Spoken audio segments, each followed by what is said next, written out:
আমাদের যুগে যেমন রবীন্দ্রনাথ ছাড়া আমরা সব কিছু অন্ধকার দেখি, তেমনি মধ্যযুগের সর্বশ্রেষ্ঠ পদকর্তা হচ্ছেন গোবিন্দ দাস। তার লেখা এই পদ, অরুণিত চরণে রণিত মণি মঞ্জির আধো আধো পদ চলনি রসা। মানে অরুণিত চরণে রত্নশোভিত নূপুর রুনুঝুনু করে বাজছে, আর আধো আধো পদে, আধো আধো পদে মানে কি? অর্ধেক পায়ে কেউ হাঁটে নাকি? অর্ধেক পায়ে হাঁটছে মানে আধো আধো পায়ে মানে এই গোটা পা ফেলছে না, অর্ধেক পা ফেলছে, এরকম নয়।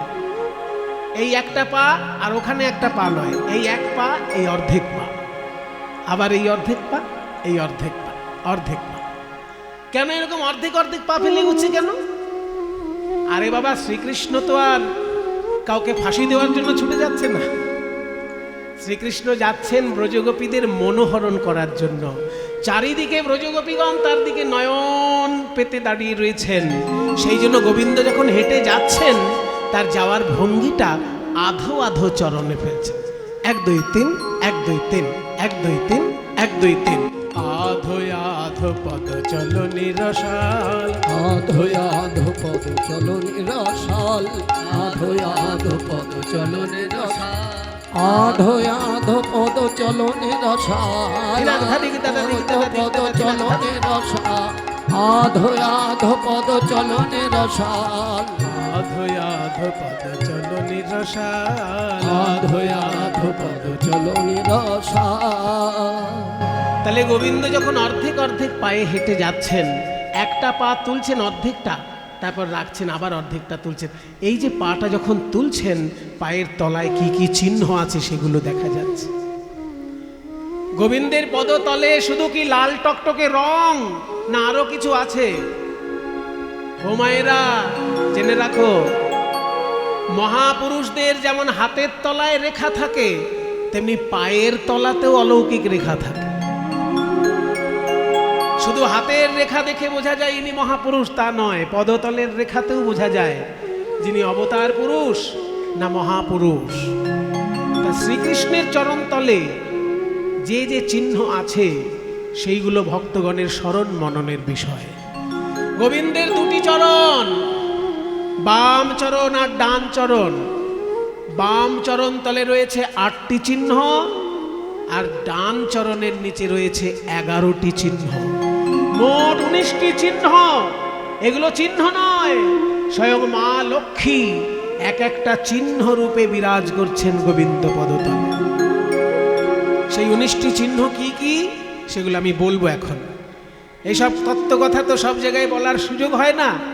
বেশিরভাগ জায়গায় হইচই মার্কা কীর্তনের আসর, কীর্তনিয়ার কাছে সবসময় হইচই মার্কা গান বাজনা আশা করে বিভিন্ন জায়গায়। কিন্তু এইখানের ভক্তগণ শুনতে চেয়েছেন এই তত্ত্ব কথা, যার জন্য আমরা আজকে শুনতে পারবো গোবিন্দের দুটি চরণ তলে, বাম পদতলে 8টি চিহ্ন কি কি, আর দক্ষিণ পদতলে 11টি চিহ্ন কি কি।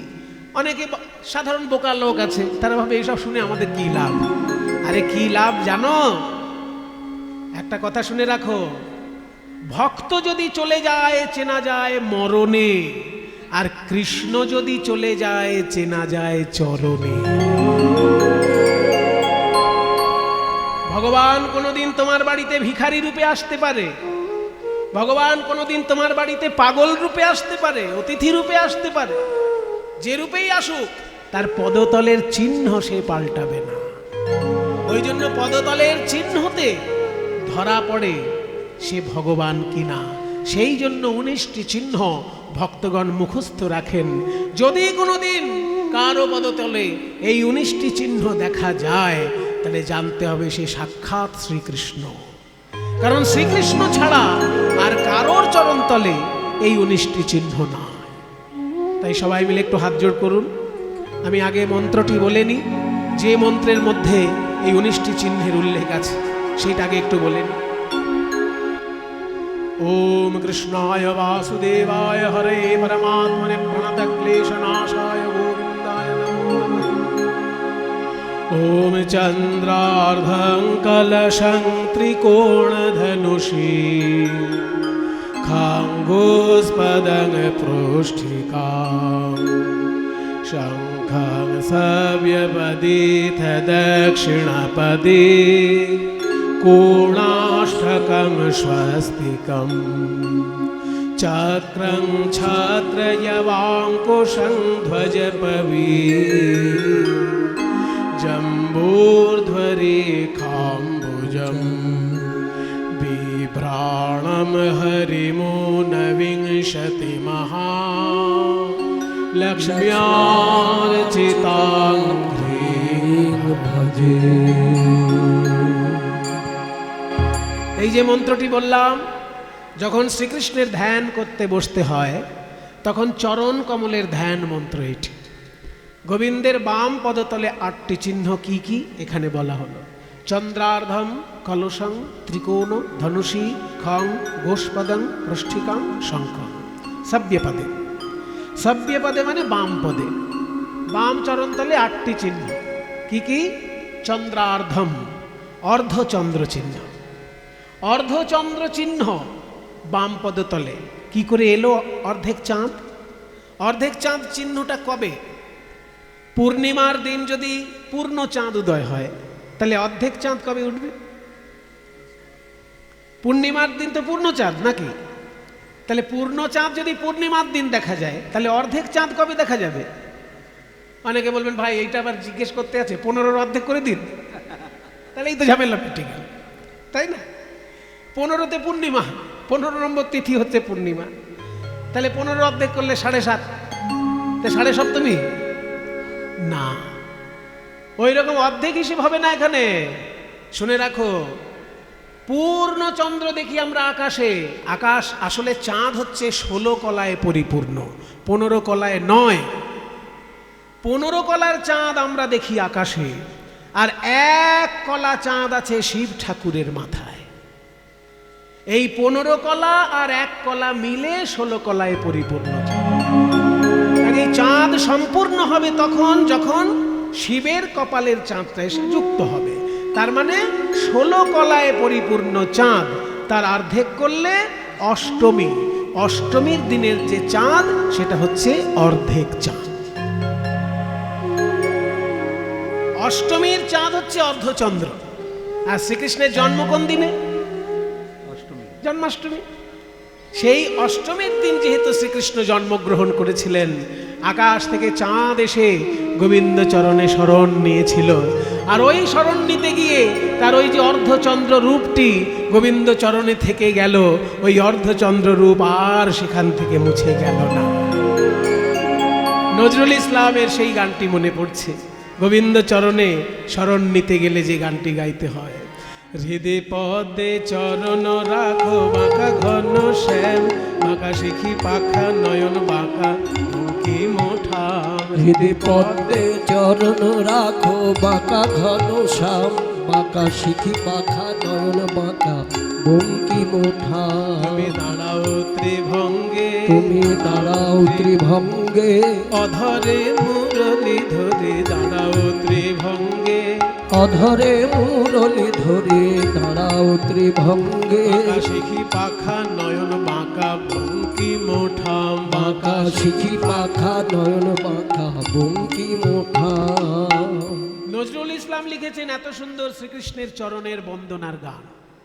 সোনার গোধূলি সম শুনিল নিবিড় নভে, পিত ধরা কর কালো অঙ্গে, পিত ধরা পড়ু কালো অঙ্গে। নীল কপত সময় রাঙা চরণ, নীল কপত সম রাঙা চরণ দুটি, বেঁচে যা কব রূপ ভঙ্গে।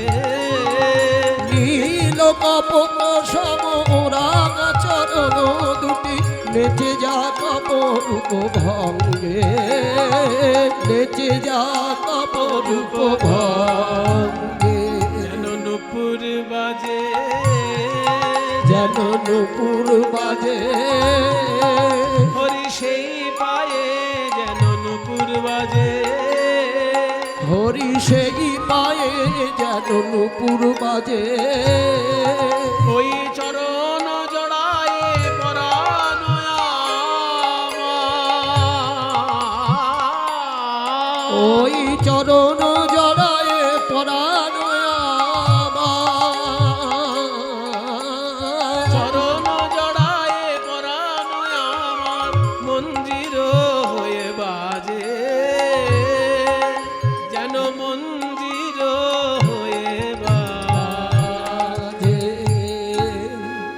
পদে চরণ রাখো বাঁকা ঘন শ্যাম, বাঁকা শিখি পাখা নয়ন বাঁকা বঙ্কিম ঠাম। হৃদি পদ্মে চরণ রাখো বাঁকা ঘন শ্যাম, বাঁকা শিখি পাখা নয়ন বাঁকা বঙ্কিম ঠাম। ওই যে আকাশ থেকে চাঁদ নেমে এলো অষ্টমীর দিন অর্ধচন্দ্র, জন্মাষ্টমীতে শ্রীকৃষ্ণের জন্ম, সেই জন্মদিনে তার চরণতলে স্থান নিয়েছিল বলে অর্ধচন্দ্র চরণতলে রয়ে গেল। চন্দ্রার্ধ, তারপর তিন ত্রিকোণ, তিনটে কোণ মানে তিন গুণের প্রতীক, সত্যগুণ, রজগুণ, তমগুণ। এই তিনটে গুণ অনুসারে প্রত্যেকটি মানুষ তৈরি হয়। যে সত্যগুণের, যার ভিতরে সত্যগুণ বেশি তার ভিতরে ধার্মিক ভাবনা বেশি, যার ভিতরে রজগুণ বেশি তার ভিতরে ভোগ বাসনা বেশি, আর যার ভিতরে তমগুণ বেশি তার ভিতরে মাতলামি, অতিরিক্ত ঘুম, পচা পচা খাবার প্রিয়, এই ধরনের বৈশিষ্ট্যগুলো তার মধ্যে থাকে। তাই তিন রকমের গুণাবলীতে সারা পৃথিবীতে মানুষ তৈরি হয়েছে। ভগবানের চরণে কিন্তু সবার অধিকার। ভগবানের চরণে দেবতাও স্থান পাবে, মানুষও স্থান পাবে, দৈত্যও স্থান পাবে। সত্যগুণ, রজগুণ, তমগুণ তিন গুণের লোকেই তার চরণে স্থান নেবে। তাই তিন কোণা চিহ্ন বিরাজ করছে। অন্যদিকে তাত্ত্বিক ব্যাখ্যা করা হয়েছে যে ওই তিন কোণা চিহ্ন হচ্ছে ব্রহ্মযোনি। যখন কেউ ধ্যান করে দুটো ভুরুর মাঝখানে যে জ্যোতি দেখতে হয়, সেই জ্যোতিটা হচ্ছে তিন কোণা চিহ্ন। সেই চিহ্ন, ওই ব্রহ্মযোনি চিহ্ন গোবিন্দের চরণতলে বিরাজ করছে। চন্দ্রার্ধ কলসম, কলস, চন্দ্রার্ধ কলস। তারপরে হচ্ছে কলসি। কলসি চিহ্নটা এলো থেকে, এই যে কুম্ভ মেলা হয় না, কুম্ভ মেলায় অমৃতের কুম্ভ থেকে অমৃত ছলকে পড়েছিল বলে এই কুম্ভ মেলা হয়। এই অমৃতের কুম্ভ ভারতবর্ষে 4টি মহাতীর্থে রাখা হয়েছিল। এই 4টি মহাতীর্থে সেই জন্য অমৃত স্নানের জন্য লোকে যায় কুম্ভ মেলায়। একটা হচ্ছে এলাহাবাদ মানে প্রয়াগ তীর্থ, আর একটা হচ্ছে হরিদ্বার, আর একটা হচ্ছে উজ্জয়িনী, আর একটা হচ্ছে নাসিক। এই 4টে তীর্থেতেই আপনারা কে গেছেন দেখি, একটু হাত তুলুন দেখি। 4টেতেই গেছেন এমন? একটাতে গেলে হবে না, দুটোতে গেলে হবে না, 4টেতেই গেছে। মানে হরিদ্বারেও কুম্ভ মেলায় গেছে। এখন কুম্ভ মেলায় হুজুকে পড়ে প্রচুর লোক গেছে প্রয়াগ তীর্থে। আমি হুজুকে ভক্তদের কথা কিন্তু বলছি না, তারা গেছেন, ভালো করেছেন, পুণ্য অর্জন করেছেন, কিন্তু হুজুক নয়। তীর্থ যাত্রাকে সফল করার জন্য 4টে তীর্থেতেই কুম্ভ মেলায় যেতে হবে। পরিপূর্ণ কুম্ভ স্নান করতে গেলে 4টি জায়গাতেই যেতে হবে, হরিদ্বার, প্রয়াগ তীর্থ, উজ্জয়িনী আর নাসিক। এই 4টে জায়গাতেই গেছেন এমন লোকের সংখ্যা কম আছে। আমি আশা করব আপনারা নিশ্চয়ই এই 4টি জায়গায় কুম্ভ মেলায় স্নান করে আসবেন। আপনাদের আশীর্বাদে আমি কিন্তু 4টি জায়গাতেই কুম্ভ মেলায় স্নান করেছি, এবং আমি একা নই, মাকে সঙ্গে করে নিয়ে স্নান করেছি। আপনি নিজে তীর্থ দর্শন করলে যত না পুণ্য হবে, আপনি কাউকে তীর্থ করালে আরো বেশি পুণ্য। আমার মা বলেছিল যে পুজো করতে গেলে 5টি তীর্থের নাম করা হয়, সেই 5টি তীর্থতে যেন আমি একবার স্নান করতে পারি। আর আমি পুজোর মন্ত্রতন্ত্র মায়ের কাছে বেশি শিখেছি। মা বাবার কাছ থেকে সংস্কার পায় ছেলে মেয়েরা। এই যে মায়েরা কথা বলেন না কীর্তনের আসরে, আপনার ছেলে মেয়েও আপনার কাছ থেকে শিখবে। মোবাইল শিখছে, আবার বলছে মোবাইল শিখবে। সংস্কার সংস্কার শেখাতে হয় ছেলে মেয়েদের। নিজে যদি না আচরণ করেন ছেলে মেয়ে কি শিখবে? সংস্কার পায় বাবা মার কাছ থেকে ছেলে মেয়েরা। আমার মা আমাকে পুজোর মন্ত্র শিখিয়েছে, বইতে মন্ত্র শিখেছি আমি পরে, আগে মায়ের কাছ থেকে শিখেছি। যখন ওই জল শুদ্ধি করতে হয় কোষাকুষিতে, গঙ্গে চ যমুনে চৈব গোদাবরী সরস্বতী নর্মদে সিন্ধু কাবেরী জলেস্মিন সন্নিধিং কুরু, এসব মায়ের শেখানো মন্ত্র। কুরুক্ষেত্র গয়া গঙ্গা প্রভাস পুষ্করানি চ পুণ্যান্বিতানি তীর্থানি পূজা কালে ভবন্তি। পুজো করতে গেলে দেখবেন কোষাকুষিতে সাধারণ যজমান করে কি, কিপটে, হাড় কিপটে এক একটা যজমান। ঠাকুর মশাইকে দক্ষিণা দিতে গেলে যেন তার একেবারে জীবন বেরিয়ে যাচ্ছে। ওই জন্য পুজোটায় কি কি হয় কখনো ভালো করে খেয়ালই করে না। যে ঠাকুর মশাই যত কম দক্ষিণা নেবে সে তত ভালো ঠাকুর মশাই। এরকম কিপটেমি করবেন না। কিপটেমি করবেন, যখন বাজে বাজে খাবার খাবেন সেই সময় পয়সাটা কম খরচা করবেন। কিন্তু বাজে খাবার সময় আপনার পয়সা চলে যাচ্ছে জলের মতো, আর পুজোর সময় আপনার হাড় কিপটেমি, এগুলো দূর করুন। ভগবানের উদ্দেশ্যে একটু ভালো করে খরচা করবেন, দেখবেন কোন দিক দিয়ে ঘরে আপনার টাকা চলে আসছে আপনি বুঝতেই পারছেন। চারিদিক থেকে আপনার অর্থ আসবে। এইসব পুজোর মন্ত্র আমি মায়ের কাছে শিখেছি। যখন ওই কোষাকুষির মধ্যে জলটা শুদ্ধ করতে হয়, তখন 5টা তীর্থের নাম করতে হয়। ভাবা হয় যে 5টি তীর্থের জল এই কোষাকুষির মধ্যে চলে এলো। সেই 5টি তীর্থ কি কি? মা বলেছিল এইগুলো আমাকে দেখাবি, আমি 5টিই মাকে দেখাতে পেরেছি, এই আমার পরম সৌভাগ্য। আপনারাও শুনে রাখুন সেই 5টি তীর্থের নাম: কুরুক্ষেত্র, গয়া, গঙ্গা, প্রভাস এবং পুষ্কর। কুরুক্ষেত্র জানেন, দিল্লি পার করে যেতে হয়, দিল্লি থেকে উত্তর দিকে কুরুক্ষেত্র। আর গয়া এই যে বিহারে গয়া, বিষ্ণুর পাদপদ্ম। আর গঙ্গা, গঙ্গা তো সারা দেশেই আছে, কিন্তু কোন জায়গায় গঙ্গা দর্শন করতে হয়? গঙ্গা দর্শন করতে হয় হরিদ্বারে কনখল তীর্থে। হরিদ্বারে যেখানে দক্ষ রাজার যজ্ঞ হয়েছিল, সেই তীর্থটার নাম হচ্ছে কনখল। দক্ষ রাজা যেখানে যজ্ঞ করেছিলেন, শিব ঠাকুর এসে যে যজ্ঞ পণ্ড করেছিলেন, ওটা গঙ্গার তীরে হরিদ্বারে। ওইখানে গঙ্গা দর্শন করলে তবে গঙ্গা দর্শন হলো। সেই জন্য বলছে কনখলে গঙ্গা পুণ্যা কুরুক্ষেত্রে সরস্বতী। কনখলে গঙ্গা পুণ্যা, কুরুক্ষেত্রে সরস্বতী। সরস্বতী নদী যদি দেখতে হয় কুরুক্ষেত্রে যেতে। এবার কুরুক্ষেত্রে সরস্বতী নদী দেখা যায় না, কারণ সরস্বতী নদী এখন বিলুপ্ত। আগে ছিল কুরুক্ষেত্রের উপর দিয়ে সরস্বতী নদী বইতো, কিন্তু এখন দেখা যাবে না। এখন একটা বিরাট বড় সরোবর আছে কুরুক্ষেত্রে। যখন আপনারা কুরুক্ষেত্রে যাবেন দেখবেন বিশাল সরোবর, মানে 1.5 কিলোমিটার চওড়া, 2 কিলোমিটার লম্বা, এত বড় সরোবর। এত বিশাল সরোবর একটা 1.5-2 কিলোমিটারের, মানে রেক্টাঙ্গুলার, 2 কিলোমিটার আর 1.5 কিলোমিটার, এত বড় একটা সরোবর। সেইখানে ব্রহ্মা যজ্ঞ করেছিলেন, ওই জন্য ওই সরোবরটার নাম ব্রহ্মকুণ্ড। ওইখানেই স্নান করতে হয়। কুরুক্ষেত্রে সূর্যগ্রহণের সময় স্নান করতে হয়। এসবগুলো বলে রাখছি কেন?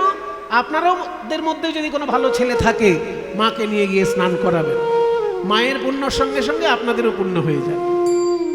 যখন সূর্যগ্রহণ পড়বে সেই সময় কুরুক্ষেত্রের ওই ব্রহ্মকুণ্ডে গিয়ে স্নান করতে হয়, তবে কুরুক্ষেত্র দর্শন হলো। তাহলে এমনি গিয়ে প্রণাম করে চলে এলেন অর্ধেক।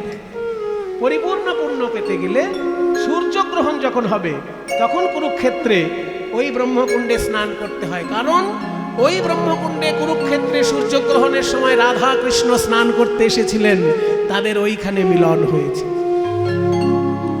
রাধারানী এসেছিলেন বৃন্দাবনে থেকে, আর কৃষ্ণ এসেছিলেন দ্বারকা থেকে। যখন কৃষ্ণ বৃন্দাবন ছেড়ে চলে গেলেন দ্বারকায়, তারপর একবারই মিলন হয়েছিল রাধা কৃষ্ণের, সেটা কুরুক্ষেত্রে। দ্বারকা থেকে কৃষ্ণ এসেছিলেন আর বৃন্দাবন থেকে রাধারানী এসেছিলেন কুরুক্ষেত্রে সূর্যগ্রহণে স্নানের জন্য। সেই জন্য সূর্যগ্রহণে কুরুক্ষেত্রে ব্রহ্মকুণ্ডে স্নান করতে হয়। আর সেইখানের ওই সরস্বতী নদীর জলটাই ওই ব্রহ্মকুণ্ডে আছে। তাই সরস্বতী নদীতে যদি পুণ্য পেতে হয় তাহলে কুরুক্ষেত্রে যেতে হবে। ওই জন্য বলছে কনখলে গঙ্গা পুণ্যা। গঙ্গাকে যদি ঠিক ঠিক পেতে হয় কনখলে যেতে হবে। কনখল মানে হচ্ছে দক্ষ রাজার বাড়ি যেখানে, হরিদ্বার। হরিদ্বারে কনখল, ওইখানে গঙ্গা দর্শন করলে সঠিক গঙ্গা দর্শন হবে। আর কুরুক্ষেত্রে সরস্বতী নদী দর্শন করলে সঠিক দর্শন। আর নর্মদা বলছে সেয়ং মহাপুণ্যা নর্মদা সর্বত্র সর্বদা। নর্মদাকে যদি দর্শন করতে হয় বিশেষ জায়গার দরকার নেই, শুরু, মাঝখান, শেষ, মানে বদন, নাভি এবং চরণ, নর্মদা নদীর 3টে অংশ। নর্মদা যেখানে উৎপন্ন সেখানে হচ্ছে বদন, আর ওঙ্কারেশ্বর শিব মন্দির যেখানে আছে ওটা নাভি, আর গুজরাটে যেখানে গিয়ে নর্মদা সমুদ্রে মিশছে ওই জায়গাটা হচ্ছে চরণ। কাজেই নর্মদার সম্পূর্ণর মধ্যে যেখানে দর্শন করবেন সেখানেই পুণ্য। তাই বলছে গঙ্গা দর্শনে পুণ্য পেতে গেলে কনখল, সরস্বতী নদী দর্শনে পুণ্য পেতে গেলে কুরুক্ষেত্র, আর নর্মদা নদী যেখানে দর্শন করবে সেখানেই পুণ্য। তাই পাঁচটা তীর্থ হচ্ছে কুরুক্ষেত্র, গয়া, গঙ্গা, প্রভাস এবং পুষ্কর। প্রভাস তীর্থ হচ্ছে গুজরাটে সোমনাথ মন্দিরের কাছে, আর পুষ্কর তীর্থ হচ্ছে রাজস্থানে, যেখানে আজমির শরীফ আছে। ব্রহ্মার মহাতীর্থ, সেই মহাতীর্থটা যাতে ক্ষতিগ্রস্ত হয় সেই জন্য আজমির শরীফ ওখানে বানানো হয়েছিল। যেখানে যেখানে হিন্দুদের মহাতীর্থ সেইখানেই বড় বড় মসজিদ তৈরি করা হয়েছে, মন্দির ভেঙে ভেঙে। যেমন রামচন্দ্রের জন্মস্থান ভেঙে বাবরি মসজিদ হয়েছে, শ্রীকৃষ্ণের জন্মস্থান ভেঙে সেখানে একটা বিরাট মসজিদ হয়েছে, বেনারসের শিব মন্দির ভেঙে বিরাট বড় মসজিদ হয়েছে। তেমনি যেখানে ব্রহ্মার বিরাট মন্দির ওই পুষ্কর তীর্থ, তারই পাশে আজমির শরীফ করা হয়েছে যাতে হিন্দুরা ওখানে বেশি যেতে না পারে।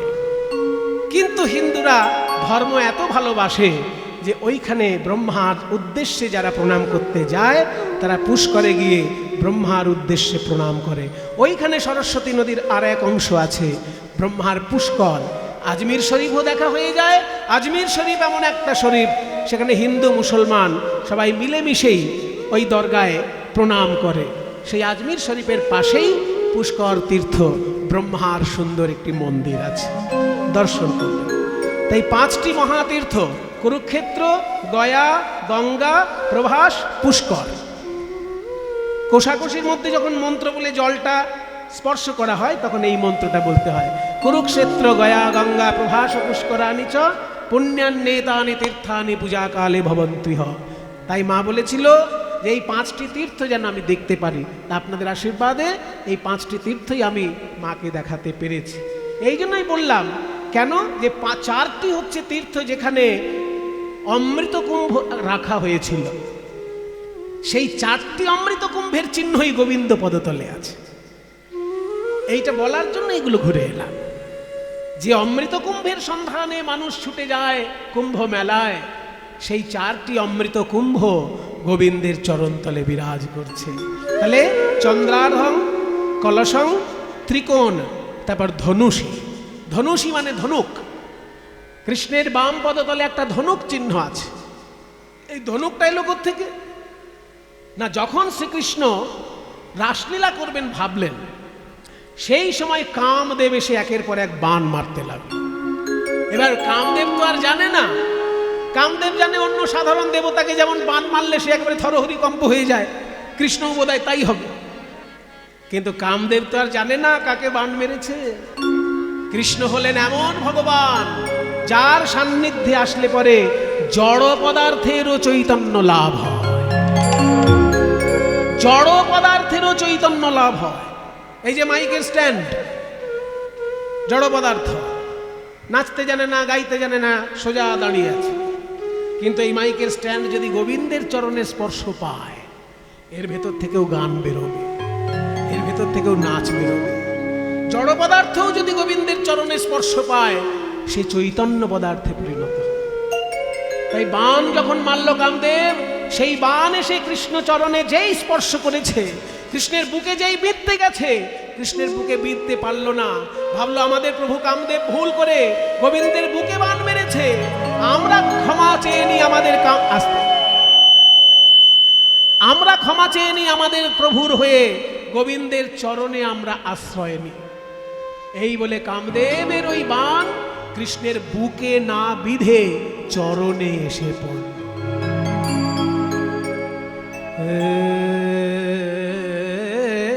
গোবিন্দ রাখো চরণে,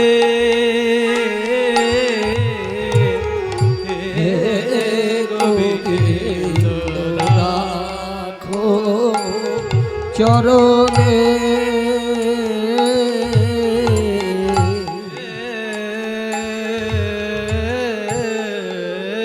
গোবিন্দ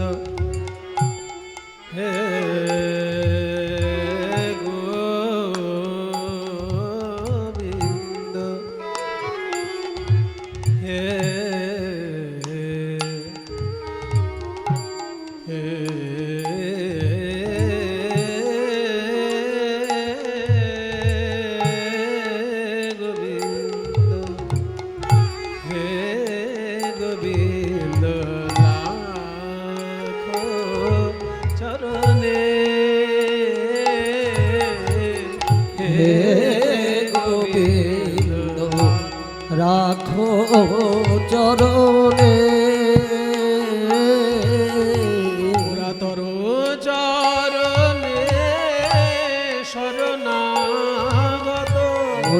তব চরণে শরণাগত তব চরণে শরণাগত আশ্রয় দাও আশ্রিত জনে রাখো চরণে হে গোবিন্দ রাখো চরণে হে গোবিন্দ রাখো চরণে গঙ্গা বহে যে শ্রীচরণ হবে কেন দুঃখ পাই সে চরণ গঙ্গা বহে যে শ্রীচরণ বে কেন দুঃখ পাই সে চরণ চে ত্রিতাপ জ্বালা হর হে শ্রী হরি চাহ করুণা সিক্ত নয়নে রাখো চরণে হে গোবিন্দ রাখো চরণে হে গোবিন্দ রাখো চরণে মানুষের কাছে ভিক্ষা চাইলে মানুষ ফিরায় না, আর তোমার কাছে আমি চরণের প্রেম ভিক্ষা চাইছি, তুমি ফিরাবে। ভিক্ষা চাহিলে মানুষ নাহি ফিরায়, তোমার দুয়ারে হাত পাতিল যে ফিরাবে কি, ফিরাবে কি তুমি তাই। ভিক্ষা চাহিলে মানুষ নাহি ফিরা, তোমার দুয়ারে হাত পাতিল যে ফিরাবে কি, ফিরাবে কি তুমি তাই। ত্রিতা তব চরণ ধরিয়া ডুবে মরি যদি, রবে কলঙ্ক ভুবনে রাখো চরণে হে গোবিন্দ রাখো চরণে, মোরা তব চরণে শরণাগত, তব চরণে শরণাগত আশ্রয় দাও আশ্রিত জনে রাখো চরণে হে গোবিন্দ রাখো গোবিন্দ রাখো গোবিন্দ রাখো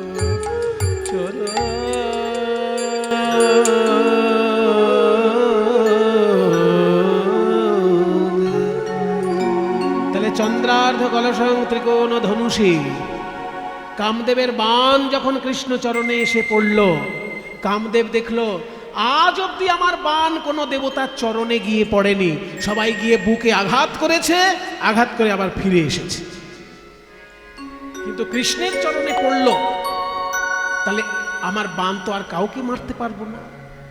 কামদেব নিজে এসে তখন কৃষ্ণ চরণে আশ্রয় নিলেন। কৃষ্ণ বললেন তোমার ওই ধনুকটা রাখো, তার উপর আমি নৃত্য করব। তাই ধনুকের উপর উঠে শ্রীকৃষ্ণ নৃত্য করেছিলেন রাসলীলায়। সেই ধনুক চিহ্ন গোবিন্দের পদতলে বিরাজ করছে, কামদেবের ধনুক চিহ্ন। চন্দ্রার্ধ কলসং ত্রিকোণ ধনুষী খং, খং মানে আকাশ, আকাশের প্রতীক স্বরূপ গোল চিহ্ন গোবিন্দের পদতলে বিরাজ করছে, একটি গোল চিহ্ন। তারপরে গোষ্পদম, গোষ্পদম মানে গরুর খুর, গরুর খুরের চিহ্ন বাম পদে। কেন না, শ্রীকৃষ্ণ একটা গরুরূপী অসুর এসেছিল কৃষ্ণের কাছে। মানে শ্রীকৃষ্ণ তো গরুকে খুব ভালোবাসে, গরুকে মারবে না, এই জন্য একটা অসুর বুদ্ধি করে গরুর রূপ ধারণ করিয়ে এসেছে। শ্রীকৃষ্ণ গরুকে মারবে না, কারণ কৃষ্ণের প্রণাম মন্ত্র কি বলছে? নমো ব্রহ্মণ্য দেবায় গো ব্রাহ্মণ হিতায় হচ্ছে। তাহলে গরুকে মারবে না কৃষ্ণ, এই ভেবে একটা গরু রূপ ধারণ করে এক অসুর এসে কৃষ্ণকে গুতাচ্ছে। এবার কৃষ্ণ প্রথমে সেটাকে খুব একটা পাত্তা দেয়নি, কিন্তু তারপর থেকে গরুটা গুতিয়েই চলেছে। তখন ভাবলো যে আমার কোনো গরু আমায় গুতায় না, এ বেটা তখন থেকে গুতাচ্ছে কেন? তারপরে খেয়াল করলেন কৃষ্ণ যে সব গরুর ছায়া পড়ছে, এই বেটার ছায়া পড়ছে না। তখন বুঝলো এই বেটা গরুই নয়, কারণ সবার ছায়া পড়ছে, এর ছায়া পড়ছে না, এ তাহলে কোনো অসুর হবে। এই বলে ওই গরুটার পা ধরে বন বন করে ঘুরাতে ঘুরাতে তুলে আছা অসুরকে এইভাবে বধ করলেন। গরু রূপে এসেছিল, তাকে বধ করলেন, তার উপর উঠে নৃত্য করেছিলেন বলে তার সেই খুরের চিহ্ন গোবিন্দের পদতলে বিরাজ করছে। এর তত্ত্বটা হলো এই যে কৃষ্ণের হাতে যদি কেউ প্রাণত্যাগও করে, তাকেও কৃষ্ণ চরণ ছাড়া করে না, তাকেও কৃষ্ণ নিজ চরণে রাখেন। তাই গরুর খুরের চিহ্ন তার পায়ের তলে। খং গোষ্পদং প্রষ্ঠিকাং, প্রষ্ঠিকাং মানে পুঁটি মাছ, পুঁটি মাছের একটা চিহ্ন গোবিন্দের পদতলে। এতক্ষণে অনেক ভক্ত এবার নড়ে চড়ে বসেছে, যাক এবার একটু মাছ টাছের আলোচনা হচ্ছে। পুঁটি মাছ নিয়ে অত উল্লসিত হবার কিছু নেই। এখানে পুঁটি মাছ বলতে যে পুঁটি মাছ আপনারা দেখেন ওই পুঁটি মাছ নয়। তাহলে কোন পুঁটি মাছ? এখানে পুঁটি মাছ হচ্ছে মৎস্য অবতার রূপে যখন ভগবান এসেছিলেন, প্রথমে তিনি পুঁটি মাছ রূপে দেখা দিয়েছিলেন। প্রথমে তিনি পুঁটি মাছ রূপে দেখা দিয়েছিলেন, তারপরে তিনি সেই রূপ বদল করে শিঙি মাছে পরিণত হয়েছিলেন। মানে একবার মহারাজ মনু ভাবলেন যে আমি অনেক দান করব। দান করতে করতে দান যখন সম্পূর্ণ হয়েছে, সেই সময় মনু ভাবলেন এইবার একটু স্নান করি, কারণ দান সম্পূর্ণ হয়েছে, এবার স্নান করব। যেই না স্নান করতে গেছে, অমনি হাতের মধ্যে একটা পুঁটি মাছ এসেছে। পুঁটি মাছ। এবার এই পুঁটি মাছটাকে দেখে মনু বলছেন, এই রে, স্নান করতে নামলাম, দান করার পর আবার পুঁটি মাছ চলে এলো কেন? যেই ভাষাতে গেছে অমনি পুঁটি মাছটা কথা বলছে।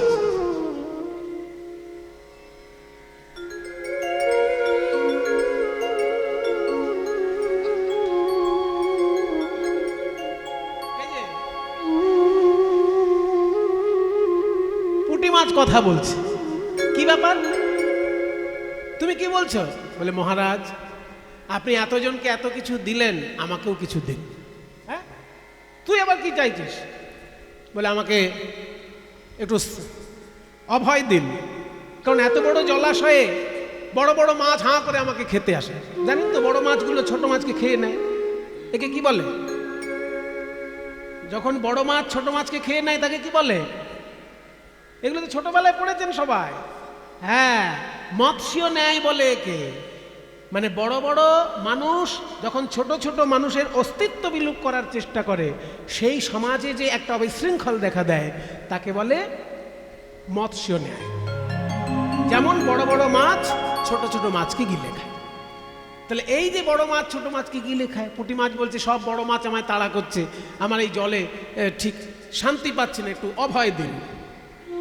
তখন বলছে, ওই অভয় চাইছিস? এই কে আছিস? হ্যাঁ আছি। আমার ঘরে যে অ্যাকোয়ারিয়াম আছে ওইখানে এখানে। ঠিক আছে, তাই করছি। কোথায় রাখলো? অ্যাকোয়ারিয়াম। হ্যাঁ, ওইখানে রেখে দে।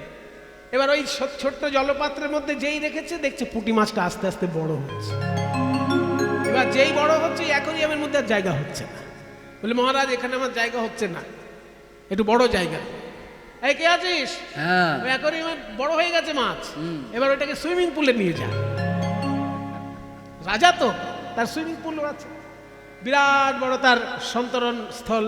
সেইখানে নিয়ে গিয়ে যখনই মাছটাকে ফেলেছে, দেখছে সুইমিং পুলের মতন বড় হয়ে গেছে, সেইখানেও জায়গা হচ্ছে না। বলে মহারাজ এখানেও আমার জায়গা হচ্ছে না। মানে সর্বনাশ, তাহলে কি হলো, কি মাছ? বলে আমার তাহলে দিঘি যেটা আছে, যেখানে আমার পদ্ম ফুলগুলো আসে, ওইখানে নিয়ে দিঘিতে যেই ফেলেছে, দেখছে দিঘির মতো বড় হয়ে গেছে। যে জলাশয়ে রাখে সেইখানেই বিশাল আকার ধারণ করে। তখন রাজা বুঝতে পারলো যে এটা কোনো মাছ নয়, নিশ্চয়ই কোনো দেবতা আমাকে ছলনা করছে। তখন রাজা হাত জোড় করে বলছে, দয়া করে বলুন আপনি কে? আপনি নিশ্চয়ই পুঁটি মাছ নন।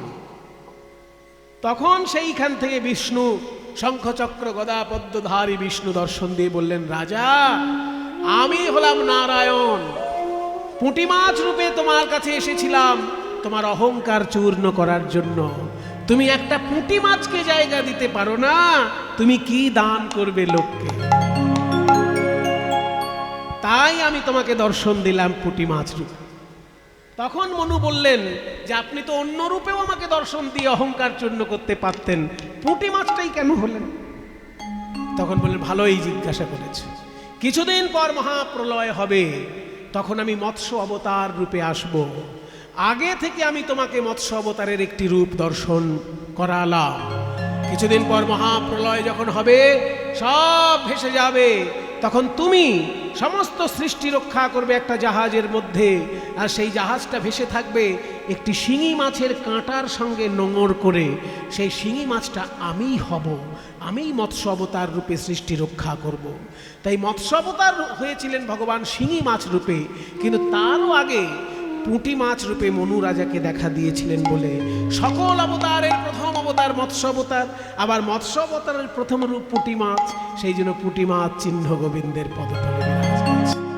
জয় জগদীশ হরে, জয় জগদীশ হরে, জয় জগদীশ হরে, জয় জগদীশ হরে, জয় জগদীশ হরে, জয় জগদীশ হরে, জয় জগদীশ হরে, জয় জগদীশ হরে, জয় জগদীশ হরে, জয় জগদীশ হরে। প্রলয় পয়োধি জলে ধৃতবান শিবেদম বিহিত বহিত্র চরিত্রমখেদম কেশবধৃত মীন শরীর, কেশবধৃত মীন শরীর, জয় জগদীশ হরে, জয় জগদীশ হরে, জয় জগদীশ হরে।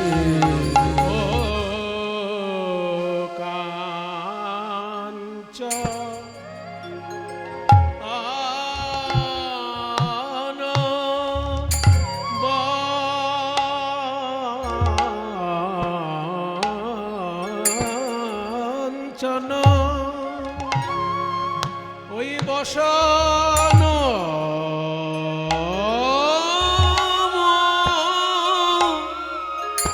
মন মনোরম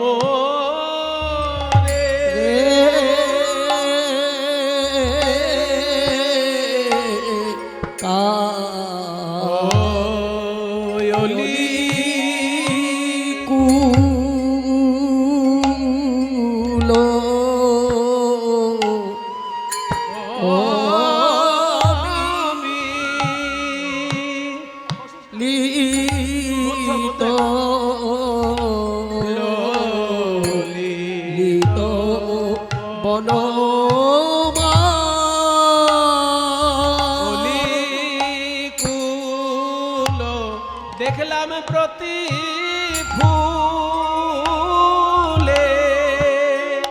ফুলে মালার প্রতি ফুলে ফুলে, দেখলাম মত মধুকর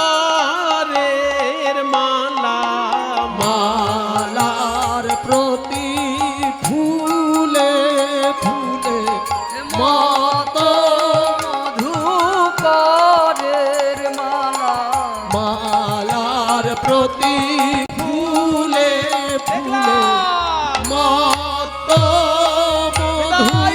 মধুকরের মালা মালা প্রতি ফুলে ফুলে মত মধুকরের মালা মালার প্রতি ফুলে ফুলে ও অলি কুল তাড়াতাড়ি।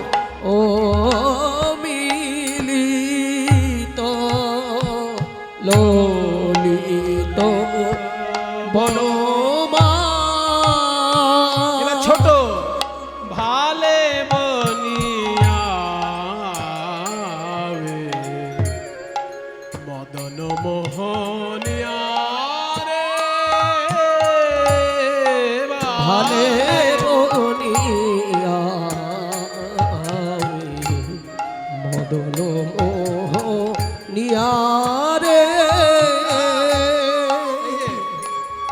অঙ্গহি অঙ্গ যেন অনঙ্গ তারঙ্গি মরে অঙ্গহি অঙ্গ অনঙ্গ তারঙ্গি মোরে অঙ্গহি অঙ্গহি অঙ্গ যেন অনঙ্গে গড়াগ অনঙ্গে গড়াগ শ্যামের প্রতি অঙ্গ যেন অনঙ্গে গড়াগো স্বামের প্রতি অঙ্গ অনঙ্গে গড়াগ বলি শ্যামের প্রতি অঙ্গ আমার অনঙ্গ মোহন প্রাণ গোবিন্দে স্বামের প্রতি অঙ্গ অনঙ্গ মোহন প্রাণ গোবিন্দ স্বামের প্রতি অঙ্গ অনঙ্গ মোহন প্রাণ গোবিন্দ স্বামের প্রতি অঙ্গ অনঙ্গ মোহন প্রাণ গোবিন্দ স্বামের প্রতি অঙ্গ অনঙ্গ মোহন প্রাণ গোবিন্দ যেন অনঙ্গে গড়াগ অঙ্গহি অঙ্গ অনঙ্গ তারঙ্গি মোরে অঙ্গিম ভঙ্গিম নয়ন নাচনিয়া রঙ্গিম ভঙ্গিম নয়ন নাচনিয়া নাচাইতে নাচাইতে নাচাইতে নাচাইতে এই যে বাঁকা নয়ন নাচাইতে নাচাই বাঁকা বাঁকা নয়ন নয়ন নাচাইতে নাচাইতে বাঁকা নয়ন নাচাইতে নাচাইতে গেল বাঁকা নয়ন নাচাইতে নাচাইতে বাঁকা নয় নাচাইতে নাচাইতে খেয়াল করুন কথা কীর্তনের এগুলো মজা বাঁকা নয়ন গেল নাচাইতে নাচাইতে হ্যাঁ নয়ন নাচাইতে নাচাইতে যাচ্ছে কেমন বাঁকা নয়ন তার বাঁকা নয়ন নাচাইতে নাচাইতে গেল বাঁকা নয়ন নাচাইতে নাচাইতে যেন বাঁকা নয় নাচাইতে নাচাইতে আমি চাইতে না চাইতে গেল নাচাইতে নাচাইতে আমি চাইতে না চাইতে গেল না চাইতে না চাইতে আমি চাইতে না চাইতে গেল নাচাইতে নাচাইতে আমি চাইতে না চাইতে গেল না চাইতে না চাইতে গেল না চাইতে গেল না চাইতে আমায় যেমন নাচাইল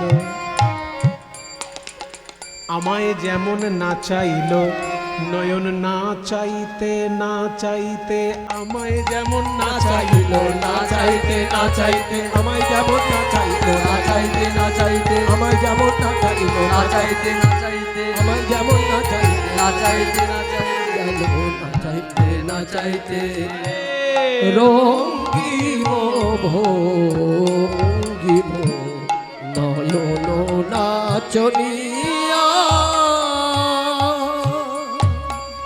আজকে 8টা চিহ্নই বলবো বিস্তারিতভাবে বাকিগুলো উল্লেখ করব কয়টি বলেছি এই অবধি চন্দ্রার্ধ কলসং ত্রিকোণ ধনুষী খং গোষ্পদং প্রষ্ঠিকাং, পুঁটি মাছ পর্যন্ত বলা হয়ে গেছে, 7টা বলা হয়েছে, আর একটা বলবো। শঙ্খম, অষ্টম চিহ্ন হচ্ছে শঙ্খ মানে শাঁখ। গোবিন্দের বাম পদতলে মোট 8টি চিহ্ন, তার মধ্যে অষ্টম চিহ্নটি হলো শাঁখ। এই শঙ্খ চিহ্ন এলো কি করে?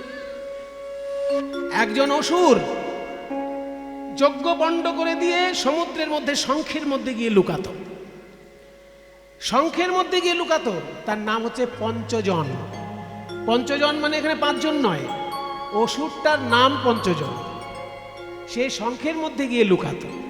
কৃষ্ণ যখন সে কথা জানতে পারলেন, সেই 5 জন অসুরকে বধ করে তার শঙ্খটা নিয়ে এসেছিলেন। আর সেই শঙ্খই পরবর্তীকালে কুরুক্ষেত্রের যুদ্ধ প্রাঙ্গণে কৃষ্ণ বাজিয়েছিলেন। শ্রীমদ্ ভগবদ গীতার 1ম অধ্যায় পড়ে দেখবেন, সেখানে শ্রীকৃষ্ণের শঙ্খটার নাম লেখা আছে, পাঞ্চজন্যং ঋষিকেশ শঙ্খং দধ্নৌ প্রতাপবা। কৃষ্ণ যে শঙ্খটি বাজিয়েছিলেন তার নাম পাঞ্চজন্য শঙ্খ, কারণ 5 জন অসুরকে বধ করে ওই শঙ্খটা তিনি এনেছিলেন। সেই শঙ্খের উপর উঠে যেহেতু বধ করতে হয়েছিল, তাই জন্য শঙ্খ চিহ্ন তার বাম পদতলে রয়েছে। তাহলে দেখলাম, এবার চরণের বর্ণনা হলো। এবার কোমর থেকে পদকর্তা কি বলছেন? মাঝহি ক্ষীণ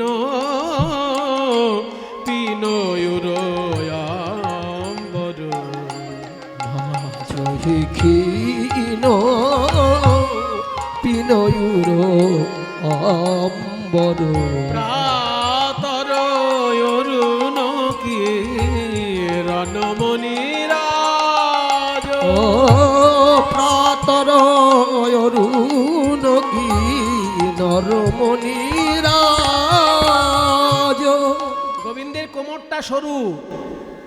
যারা স্বাস্থ্যবান লোক হয়, সুস্বাস্থ্যের অধিকারী যারা, তাদের কোমরটা সরু হয়। তা শ্রীকৃষ্ণের কোমরটি সরু, তাই বলছে মাঝ হয় ক্ষীণ, কিন্তু হৃদয়টা হয় উন্নত। পিন উরো অম্বর, হৃদয়টা হচ্ছে উন্নত। উরো, উরো মানে হৃদয়, আবার অম্বর মানে আকাশ। তার হৃদয়টা আকাশের মতো বিস্তীর্ণ। বলছে হৃদয়টাকে যখন আকাশ বললি, তাহলে চন্দ্র সূর্য নিশ্চয়ই আছে। বলে হ্যাঁ আছে তো। ওই বুকের মাঝখানে যে রত্নটা ঝুলছে, কৃষ্ণের বুকের মাঝখানে যে রত্নটা ঝোলে, তার একটা নাম আছে। সেই রত্নটার নাম হলো কৌস্তুভ। ওই কৌস্তুভ রত্নটা ঝুলছে যখন, সূর্যের মতো আলো দিচ্ছে। প্রাতর অরুণ কিরণ মণিরাজ, সূর্যের মতো আলো ছটা দিচ্ছে ওই রত্নটি। তারপর কি দেখলাম?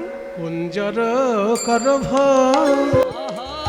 করহি কর বন্ধন রে, কুঞ্জর করভ করহি কর বন্ধন রে, কুঞ্জর করভ সখী রে। কুঞ্জর মানে হাতি, করভ মানে সুর। কুঞ্জর করভ মানে হাতির সুর। শ্রীকৃষ্ণের হাত দুটি যেন হাতির সুরের মতো দেখতে লাগছে। কুঞ্জর করভ করহি করবন্ধন, হাতির সুরের মতো যেন হাত দুটো। বলছে হাতির সুর যখন বললি, তো রাজাদের হাতির সুরের গোড়ার দিকে তো রূপোর বলয় পরানো থাকে।